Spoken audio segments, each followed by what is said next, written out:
বৃষ্টির দিনে এই খাবার সবারই পছন্দ, কিন্তু কেনই যে এত পছন্দ এই খাবার সেটা কিন্তু আমি নিজেও জানি না। তো গাইস, আসসালামু আলাইকুম, সবাই কেমন আছেন? আশা করি সবাই অনেক ভালো আছেন। আলহামদুলিল্লাহ, আমি অনেক ভালো আছি। আজ রাতে অনেক বৃষ্টি হয়েছে, সকাল থেকে দিনটা অনেক মেঘলা। তো আপনাদের ভাইয়া বলছে বাসায় যেহেতু মেহমান আছে তাহলে আজকে খিচুড়ি আর মাংস রান্না করো। তো তার জন্য চলে এলাম রান্নাঘরে। আমি প্রথমে মুরগির মাংসটা রান্না করে নিচ্ছি, আর এই ফাঁকে চলে যাচ্ছি সানিহার কাছে। বৃষ্টির দিনে দেখুন মচমচ করে ডাল ভাজা খাচ্ছে, তো ওর কাছে তো অনেক মজা লাগে ডাল ভাজা খেতে। আর এইদিকে চলে এলাম আবার রান্নাঘরে। মুরগির মাংসটা কষানোর জন্য আমি কিছু সময় ঢাকনা দিয়ে ঢেকে রেখেছিলাম, আর এই তো ঢাকনাটা খুলে দেখি কষানো প্রায় হয়েই গেছে। এখন একটু নাড়াচাড়া দিয়ে পরিমাণ মতো পানি দিয়ে ঢাকনা দিয়ে আবারও ঢেকে দিব, যাতে অল্প সময়ের মধ্যে তাড়াতাড়ি মাংসটা হয়ে যায়। বৃষ্টির দিনে খিচুড়ি খেতে আমাদের তো অনেক ভালো লাগে। আপনাদের কার কার ভালো লাগে অবশ্যই কমেন্ট করে জানাবেন। শুধু আমাদের পছন্দ বলে আজকে এই খিচুড়ি রান্না করছি তা কিন্তু নয়। আমাদের মেহমান মানে আমার খালাতো ভাই আরও যারা আছে সবেরই এই খাবারটা পছন্দ, তো তাই জন্যই আজকে রান্না করা।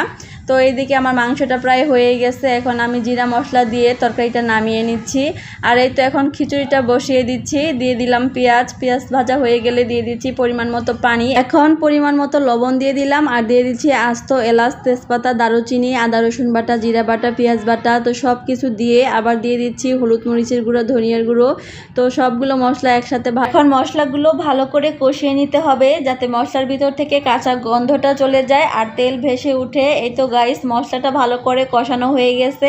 চাল আর ডাল আগে থেকেই ধুয়ে রেখেছিলাম, এখন আমি সেই চাল আর ডাল দিয়ে দিচ্ছি মশলার মধ্যে। এখন চাল আর ডাল মশলার সাথে ভালো করে ভেজে নিব। তো ভাজা হয়ে গেলে পরিমাণ মতো পানি দিয়ে দিচ্ছি। এই তো পানি দেওয়া শেষ। এখন একটু নাড়াচাড়া দিয়ে কিছু সময়ের জন্য ঢেকে দিব। এই তো গাইস, ঢাকনাটা উঠে দেখি বলক এসে গেছে, আর বলক আসা মাত্রই কিন্তু কিছুক্ষণের মধ্যেই খিচুড়িটা হয়ে যাবে। তো আমি একটু নাড়াচাড়া দিয়ে আবার কিছু সময়ের জন্য ঢেকে দিলাম। এই তো গাইস, দেখতেই পাচ্ছেন আমার খিচুড়িটা হয়ে গেছে। মেঘলা দিন আর ঠান্ডা ঠান্ডা বাতাস বইছে, সবাই তো খিচুড়ি খাওয়ার জন্য বসে আছে। আর এইদিকে তো আমার খিচুড়ি মাংস রান্না করা শেষ, চলে গেলাম সবাইকে খাবার দিতে। তো সবাই বসে পড়েছে খাবার খেতে, তো সবাই তো খাচ্ছে, আর এদিকে সানিহাও খাচ্ছে। তো সবাইকে বেড়ে বেড়ে দিতে আমার তো অনেক ভালো লাগে। সবাই বলছে তুমিও বসে পড়ো, তো আমি বলছি আমি একটু পরেই বসবো, সবার খাওয়া শেষ হলে আমি খেতে বসবো। তো আপনাদের ভাইয়া বলছে, আর সানিহা তো সোফায় বসেছে একা একা বসে বসে খাচ্ছে। একটু পর পর বলছে আম্মু আমাকে এটা দাও ওটা দাও। আর খিচুড়ি খেয়ে তো রিভিউ দেওয়া শুরু করেছে সবাই। দেখুন আপনার ভাইয়া কি বলছে খিচুড়ি খেয়ে।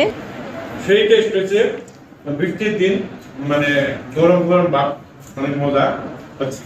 বৃষ্টির মধ্যে খিচুড়ি অসম্ভব ভালো হয়েছে, অসম্ভব সুন্দর।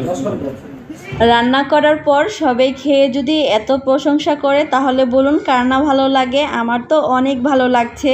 আর এইদিকে সানিহা তো অনেক মজা করে খাচ্ছে। তো গাইস, আজকের ভিডিওটা আপনাদের কাছে কেমন লেগেছে অবশ্যই কমেন্ট করে জানাবেন। ভিডিওটি ভালো লাগলে একটা লাইক এবং শেয়ার দিতে ভুলবেন না। সবাই ভালো থাকবেন, সুস্থ থাকবেন। আল্লাহ হাফেজ।